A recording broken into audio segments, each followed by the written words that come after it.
ముందుగా వేదిక టీవీ ప్రేక్షకులకు స్వాగతం. వేదిక టీవీ చేపడుతున్న సర్వే ఏదైతే ఉందో ఇది కేవలం ప్రజల అభిప్రాయాలు మాత్రమే. వేదిక టీవీ అభిప్రాయం కాదు.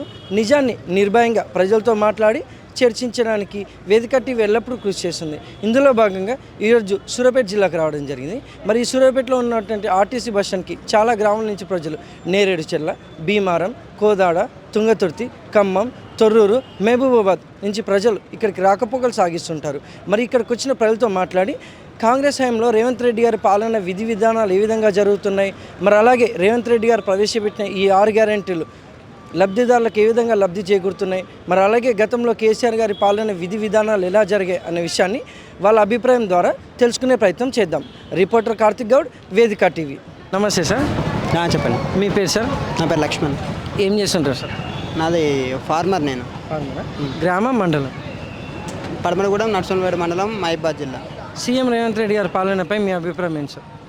సీఎం రేవంత్ గారి పై అభిప్రాయం బాగానే ఉంది. ప్రజెంట్ ఇప్పుడు నాదే డోర్నకల్ కాన్స్టిట్యున్సీ. మా ఎమ్మెల్యే గారు రామచంద్ర నాయక్ గారు ప్రజెంట్ మా నియోజకవర్గంలో బాగానే అభివృద్ధి. ప్రజెంట్ ఇప్పుడు వచ్చి ఒక సంవత్సరం దాటుతున్నా కానీ బాగానే ఉన్నది ఇప్పటి వరకు అయితే. రోడ్లు కానీ నీటి సదుపాయం కానీ ప్రతిరోజు ప్రతి వారానికి ఒకసారి మా మండలానికి వస్తాడు రేవంత్ రెడ్డి గారు. అంటే ప్రజెంట్ నడిపిస్తున్న ఒక సంవత్సరంలో ఏది తీరలేదు. ఇన్ని రోజులు ఇన్ని సంవత్సరాల దాకా చేసినాం అంటారు. కాకపోతే అన్నీ అప్పులల్లో ఊడిపోయినా అనేసి రేవంత్ గారు లైవ్లో చెప్తారు. దానిపైన కేసీఆర్ గారు స్పందన లేదు.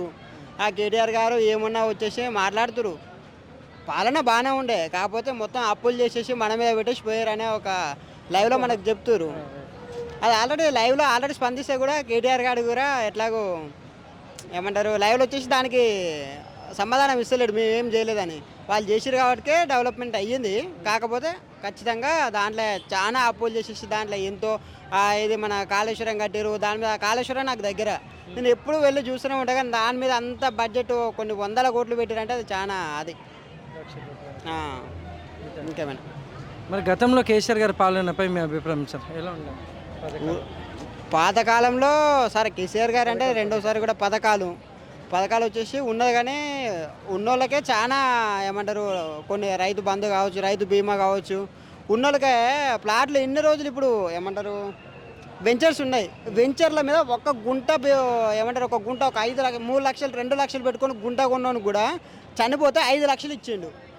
అసలు ఏం లేని వాళ్ళకి కూడా ఏమంటారు ఏం లేని వాళ్ళకి అసలు 5 లక్షలు కాదు కదా, రూపాయి ఇచ్చే నాదులు లేదు. 1 లక్ష 2 లక్షలు పెట్టి ప్లాట్ కొనుక్కున్నాం వెంచర్లో. వాడు చనిపోతే 5 లక్షలు రైతు బీమా కింద వచ్చినాయి. ఇది కరెక్ట్, నోట్ దిస్ పాయింట్. ఎందుకను 1 లక్ష రూపాయలు పెట్టి ప్లాట్ కొని ఆడు చనిపోతే 5 లక్షలు వచ్చినాయి. మరి ఏం లేని వాళ్ళు వాళ్ళ అడిగే ఏమంటారు వాళ్ళని ఇప్పుడు పేదోళ్ళ కంటే ఏమంటారు పేదోళ్ళకి ఏం లేదు. ఇప్పుడు దాన్ని ఖచ్చితంగా ఇప్పుడు మా ధరణి పోయింది, మా భూమి పోర్టల్ వచ్చింది. దాన్ని బట్టి కూడా కొంచెం కదా అందులో లోటుబాటులు. ఇప్పుడు రైతు బంధు వేయలేదంటారు. వేసేంతవరకు వేసారు. రైతు 29,000 కోట్లు కూడా ఇప్పుడు ఏమంటారు రుణమాఫీ అయ్యింది. దానిలో కూడా కొన్ని కొంతమంది ఎందుకంటే చిన్న చిన్న ఏదో సంథింగ్ ఇష్యూస్ ఉండి వాళ్ళ రైతు బంధు ఆగిపోయినాయి ఆల్రెడీ. Thank you sir. నమస్తే సార్. చెప్పండి. మీ పేరు సార్? నా పేరు విజయ్ కుమార్. ఏం చేస్తుంటారు సార్? రైతును. గ్రామం, మండలం? గ్రామం, మండలం. ఆత్మకూరేస్ మండలం, ఇస్తాలపురం గ్రామం. సీఎం రేవంత్ రెడ్డి గారి పాలనపై మీ అభిప్రాయం ఏంటి సార్? సీఎం రేవంత్ రెడ్డి పాలనని పక్కకు పెడితే ఫస్ట్ పోయినసారి 10 సంవత్సరాలు కాలువ మంచిగా వచ్చింది, నీళ్ళు ఇచ్చారు, రైతు మంచిగానే సంక్షేమంగా మంచిగానే ఉన్నాడు.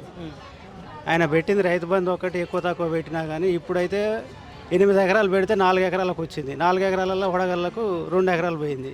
2 ఎకరాలు రైతుకు మిగిలేదు కష్టాలు తప్ప ఏం మిగిలవు. ఇప్పుడు ఏదో ఇందిరమ్మ ఇండ్లు అని ఇప్పుడు పెడుతుండు స్థానిక సంస్థలు.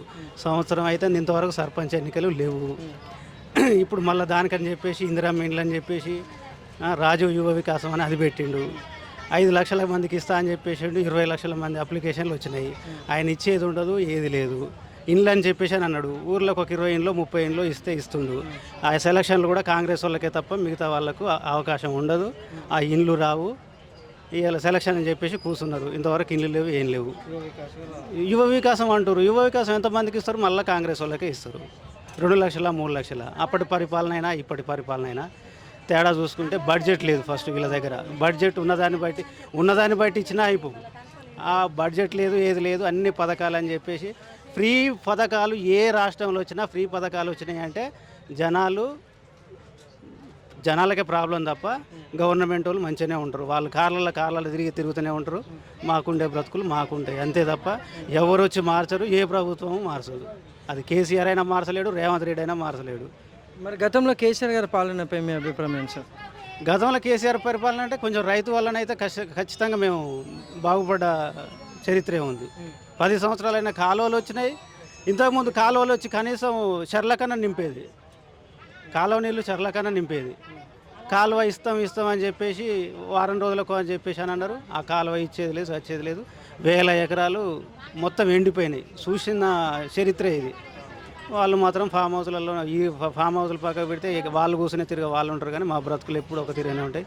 కాలం ఒక్కటి మాకు అక్కడికి రావాలి తప్ప ఏ ప్రభుత్వాలు కూడా అక్కడికి రావు, అంతే తప్ప ఏది లేదు. ఇక థ్యాంక్ యూ సార్. ఓకే అండి.